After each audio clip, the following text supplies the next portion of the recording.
agora, igreja?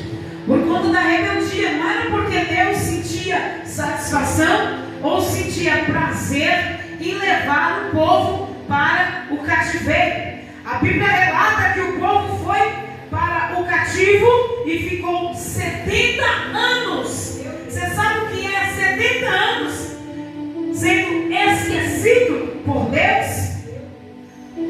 Eles orarem e Deus não responder. Deus estava ouvindo. Eles clamarem e o Senhor não responder. Eles pedirem a misericórdia de Deus e Deus não responder. Sabe por quê? Por conta da rebeldia. Toda vez que o povo entrava em rebeldia, o Senhor levava o povo a cativo. Isso foi do início do mundo até os dias de hoje. Só que o cativo ali entre o povo babilônico durou 70 anos. Foi um parente mais próximo de Neemias visitá-lo ao palácio do rei Artaxerxes. A Bíblia diz que quando esse parente, a Bíblia relata que, acredito eu, foi um irmão próximo a ele, Neemias, foi fazer uma visita a ele e disse: Neemias, eu sei que você está aqui servindo o rei, eu sei que você está sendo o copeiro do rei, mas a nossa cidade foi destruída. Os muros de Jerusalém, eles foram destruídos e o povo está a cativo por conta da rebeldia, por conta da desobediência. A Bíblia diz que quando Neemias ele ouviu essa notícia, muito se entristeceu o seu coração. O coração de Neemias estava entristecido e era proibido entrar diante da presença do rei de rosto triste. Era proibido entrar diante da face do rei de qualquer jeito. Mas Neemias estava triste, Neemias estava angustiado. Do jeito que Neemias estava, Neemias ficou. Ele precisava servir ao rei, ele precisava levar alimento ao rei, e assim ele levou do jeito que ele estava. O rei observou tristeza na face de Neemias, e a Bíblia vai dizer que o rei olha para Neemias e pergunta para Neemias: Neemias, qual é a tristeza que está estampada no teu coração, a qual o teu rosto está transparecendo? A Bíblia diz que quando o rei disse isso para Neemias, muito temeu o coração de Neemias, porque era proibido estar diante da presença do rei de qualquer jeito e de qualquer maneira. Eu quero lhe dizer aqui nessa noite, da mesma forma que não era necessário, não era preciso e não era aceito chegar diante da presença do rei com tristeza, nessa noite também eu quero trazer a palavra do Senhor, que quando você vem à casa de Deus, você está diante da face do rei, você está diante da presença do rei, e não importa o que lhe aconteça lá fora, tenha certeza que o rei dos reis, o Senhor dos senhores, ele conhece o teu problema, a tua petição. E nessa noite eu profetizo que ainda que você não creia mais, ainda que você não acredite mais, o mesmo Deus que usou Neemias para reedificar aqueles muros, Deus está enviando nessa noite para reedificar os muros da tua casa. Só quem acredita nisso, aplaude e glorifique ao nome do Rei dos Reis e do Senhor dos Senhores. A Bíblia diz que o rei Ciro permitiu o retorno dos escravos e o povo começou a construir o templo. Mas antes disso, eu quero dizer algo que eu aprendo aqui. Duas coisas que eu rifei aqui nessa noite para passar para vocês. Qual foi? Primeiro, quando Neemias pediu ao rei para que o rei permitisse que ele fosse visitar o povo, ele foi mais audacioso. Ele chegou diante do rei: rei, eu estou triste, os muros lá estão caídos, já tem 120 anos lá caído, 120 anos destruído.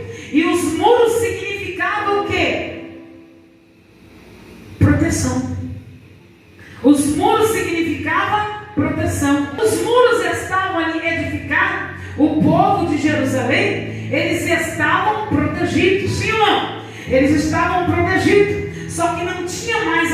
A Bíblia vai mais adiante, quando Neemias olha para o rei e diz: olha, rei, eu posso ir, o Senhor me permite ir? Aí o Senhor disse que ele permitiu, e Neemias ele foi mais ousado, dizendo: rei, eu preciso que o Senhor me permite cartas, porque sem cartas eu não posso atravessar a cidade. Sim, Neemias, te enviarei cartas, mas Senhor, eu preciso também de madeiras, eu preciso de materiais, para eu chegar ali, não de mão vazia. O que eu aprendo com isso nessa noite é que o Senhor nos ensina não sair de qualquer jeito, não sair de qualquer maneira para reconstruir alguma coisa de mãos vazias. Neemias ele foi, mas ele foi preparado. Neemias ele foi, mas ele foi preparado. A Bíblia diz que quando Neemias sai, ele não sai de qualquer jeito, ele não sai de mão vazia. E a Bíblia diz que quando Neemias vai ao encontro da sua cidade, ele vai se preparando no meio do caminho, ele vai pegando materiais, ele vai preparando madeiras, até chegar à cidade de Jerusalém. Quando Neemias chega à cidade de Jerusalém, a Bíblia é enfática em dizer que ele passeou durante a cidade durante 3 dias. Primeiro, eu aprendo que eu não posso sair para reconstruir de mãos vazias. Segundo, eu aprendo que eu não posso sair sem observar antes de agir. A Bíblia diz que Neemias, ele sabia o que ele tinha que fazer. A Bíblia diz que Neemias, ele tinha certeza do que ele tinha que fazer, mas ele primeiro observou antes de agir. Ele não estava de mão vazia, ele não estava despreparado, e ele também não estava de qualquer maneira, mas a Bíblia diz que ele andou diante a cidade durante 3 dias e 3 noites. Como é que eu vou fazer? De que jeito vou fazer? De que jeito vou reconstruir? O que eu entendo com isso também nessa noite é que quando Neemias ele vai no versículo, não me fale agora a memória, me fale agora a memória, em dizer o versículo específico a qual estava dizendo que quando Neemias ele decidiu edificar os muros, ele saiu em silêncio, ele não fez apavoramento, ele não chamou atenção, ele foi somente com o animal que ele estava montado. A Bíblia não relata se era um burro, a Bíblia não relata se era um cavalo, mas ele estava montado em cima de um bicho. A Bíblia diz que ele não alargou, ele não chamou todo mundo, ele não falou para todo mundo, e ele foi na edificação do muro. O que Deus está dizendo para a tua vida, para a tua casa, para a tua família, é que quando você decidir restituir, reconstruir, restaurar algo diante da tua casa, é necessário você fechar a tua boca e pedir ajuda somente para aqueles que podem te ajudar. Aqueles que não podem te ajudar, fecha a tua boca, diz o Senhor. Levante a tua mão, aplaude e glorifica Ele nessa noite. Bacana, para tudo que me der a subdepressa. Primeiro você tem que observar o ambiente. Você tem que fazer o quê? Observar o ambiente. Ele observou o ambiente. Depois ele começou a anunciar. Você pode ver aqui, ó. Nós vamos ver aqui. Oh glória, Jesus está na casa. Oh glória, sinta a presença dele aqui. Olha Deus, Espírito Santo de Deus. Oh glória, Jesus.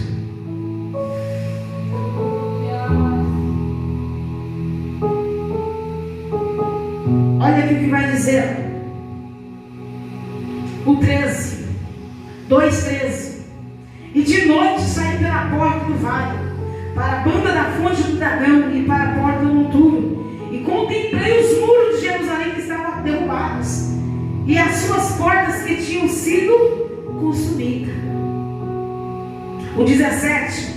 Então me disse: bem vedes vós a miséria em que estamos, que a Jerusalém estão assolada e as suas portas estão queimadas. Sempre tem um Sanbalate Tobias tentando atrapalhar algo na sua vida, você pode ter certeza. Você pode ter certeza que sempre vai ter alguém para querer destruir algo sobre a tua vida. No capítulo 10, capítulo 2 e versículo 10, a Bíblia vai dizer: o que ouvindo Sanbalate e Tobias, os servos do momento, desagradou com grande desagrado que alguém viesse a procurar os filhos de Israel. Você pode ver, irmãos, que quando Sanbalate e Tobias souberam que alguém ia ajudar aquele lugar, eles ficam perturbados. Tem pessoas que quando vê você, quando vê ou vai saber de alguma notícia que você vai prosperar, eles ficam tristes. A Bíblia relata, irmãos, que há pessoas que não dormem enquanto ele não fazer o mal. Ele dorme planejando fazer o mal. Sempre vai haver alguém para querer destruir algo sobre a nossa vida. E se é algo de Deus, você pode ter certeza que nada vai destruir. E se é algo de Deus, não adianta se levantar Sanbalate e Tobias para tentar entristecer, para tentar derrubar, para tentar acabar. Porque quando Deus ele quer fazer, irmãos, ele faz em poucos dias. Muros que estavam destruídos há 120 anos foram construídos em 52 dias. O que isso quer dizer? É que quando Deus ele quer fazer, ele faz e acabou. E ele faz rápido. Mas deixa Deus fazer. Neemias foi convidado para entrar diante a Jerusalém e construir os muros. O que eu entendo com isso também: não entre em lugar nenhum que você não seja convidado pelo Espírito Santo de Deus. Não pegue lutas a qual não é para você pegar. Edifique muros que Deus vai dar para você edificar. Não é para você sair por aí edificando todos os muros que você vê pela frente. Todos os casamentos que estão destruídos, eu vou edificar. Todas as vidas que estão desempregadas, eu vou ajudar. Todas as pessoas que estão doentes, eu vou fazer de tudo para colocar as mãos.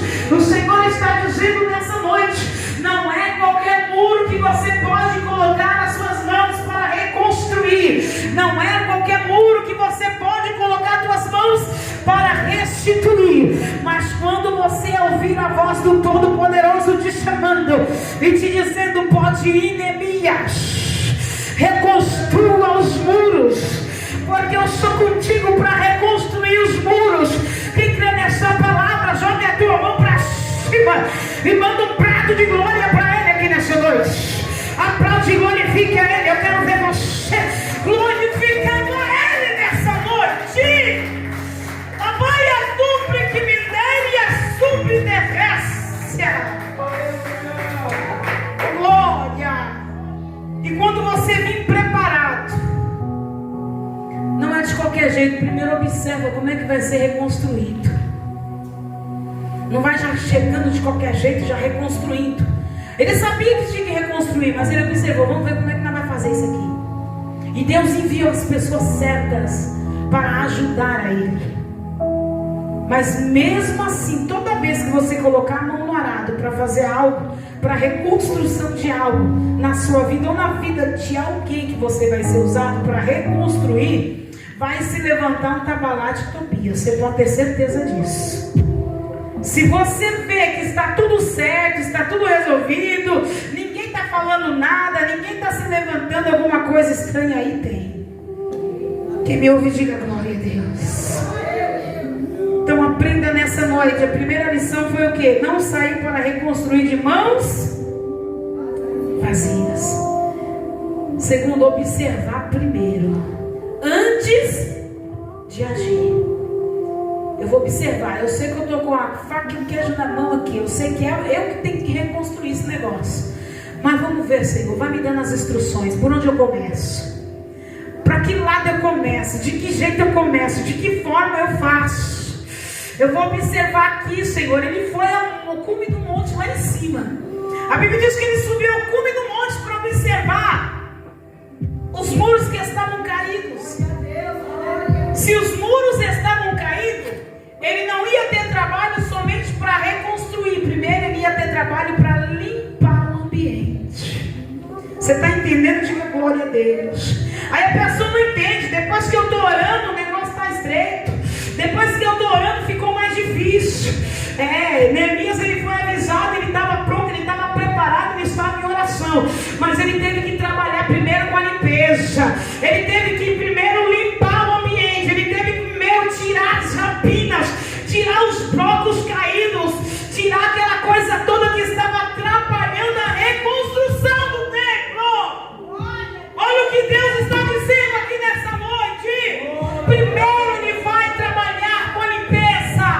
Primeiro ele vai limpar o ambiente, Mantelma. Primeiro ele vai edificar aquelas coisas que estão ali para ser tiradas, arrancadas. Parece que veja desolações de tantos blocos caídos, de tantos muros, de tanta coisa derrubada, de tantas madeiras derrubadas. Primeiro foi limpo o local. Primeiro eu vou ter que limpar isso aqui. Eu vou ter que limpar, tirar esse negócio daqui. Vou tirar e vou limpar esse negócio aqui. Você está pensando que era murinho? Eu não lembro agora as metragens, mas era enorme o mundo de Jerusalém. Gente, isso foi um milagre na época. Um milagre. Glória a Deus, aleluia. Você vem em cima, irmão. Se você observar o historiador, ele fala que o muro em cima, quando ele foi edificado, em cima, o carro dava para andar e dar a volta. A grossura do muro. Não é esse murinho que você vê aqui, ó, do outro lado já tem outro não. Era um muro aqui, bem sustentável no meio, outro muro aqui. Porque era a proteção de Jerusalém. Quando vinha os guerreiros ali, que atiravam flechas, não ultrapassavam